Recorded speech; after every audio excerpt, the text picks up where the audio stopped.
Daniel Farke's press conference was yesterday, and a lot of people will have paid a lot of attention to the various bits of injury news that weren't especially brilliant, but the team news stuff isn't the stuff that I am covering today, because I'm sort of discussing the future of Leeds United. We're going a little bit long term here, we're not sticking with the short term stuff. No, we've got a big vision in front of us, because there was a bit of conversation around the Harry Gray contract situation. I say a little bit, it was a fairly significant update from Daniel Farke's perspective, that I think is going to be very important going forwards to learn a little bit more.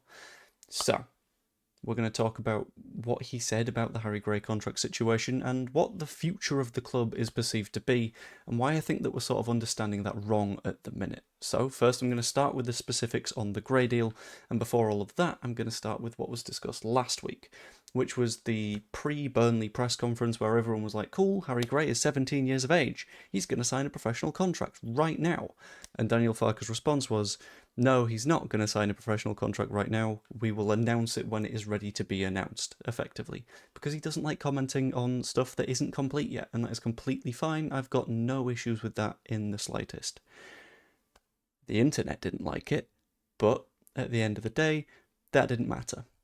Because Harry Gray did sign that contract, and Daniel Farke had something to say about that, in which he said, nowadays it's always complicated. With lawyers and agents, etc. involved, it can last a while.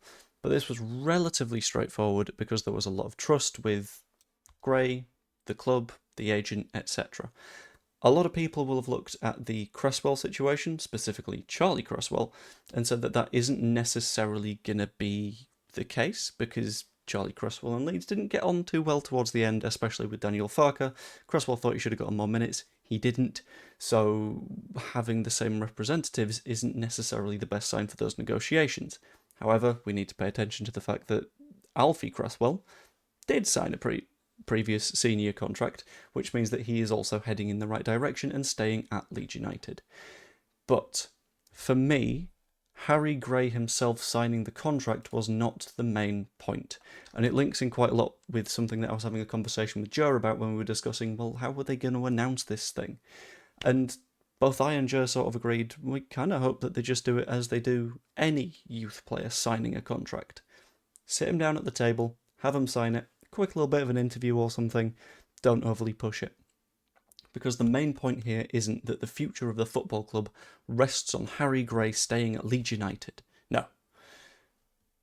To quote Daniel Farke, it's important to our club that promising players like Harry sign new contracts, specifically because we want to develop our own talents. And he's pretty delighted that it's over the line. Now, this wanting to develop our own talents thing is the important part. Is the part where you say, okay, cool, that's where we need to be paying the most attention. Because that is where you have a deep, intricate look at what is going on at the football club and going on at football clubs around the world. And those clubs that have those well-established academies are the ones that are always on top. Look at Barcelona, La Masia. The fact that Barcelona are able to come through that weird financial crisis thing that they had, and is still potentially a little bit ongoing, with a hell of a lot of talent, is because of La Masia. Because they're able to basically hoover up talent from the Catalan region of Spain and just develop them without the risk of having to sell them on. And yeah, we're in a position where that isn't necessarily going to be the case for us all the time, because you compare with someone like a Finley Gorman, who was a very promising player the same age as Harry Gray, and he got snapped up by Man City, who ended up having to pay, I think, £4 or £5 million something as a compensation package, which is a hell of a lot of money for a, I believe, 15-year-old at the time. However, compared to what we could have gotten for him had he signed a professional contract, or had he come through, been part of the first team, and ultimately proven himself at that Premier League level, is pennies.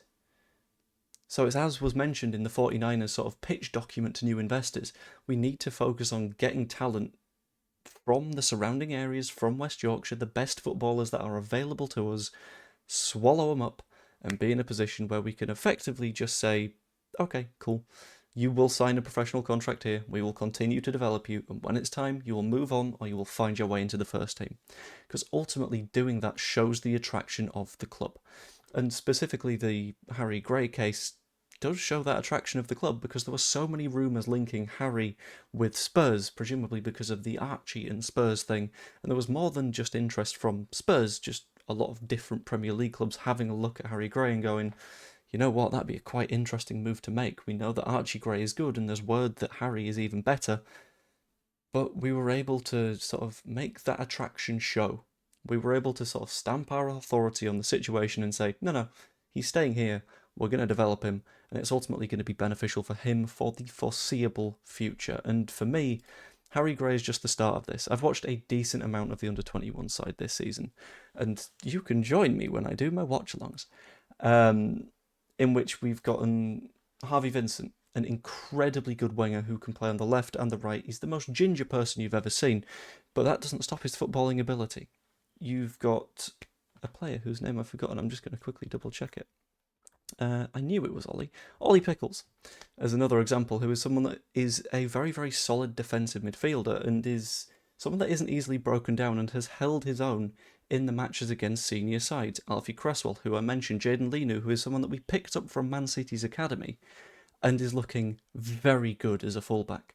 Devon Brocky as well, very physical, very strong, great presence to have in attacking midfield, and all of these are players that, whether or not they benefit our first team, they will benefit us indirectly at the very least from a financial point of view, because having good players in your youth ranks means that at the very least you can sell them for a fairly significant fee, which means that you can then use that money to invest in your first team. It all sort of adds up. It's the spiralling investment thing that the 49ers mentioned. And if we are able to focus on that, fantastic.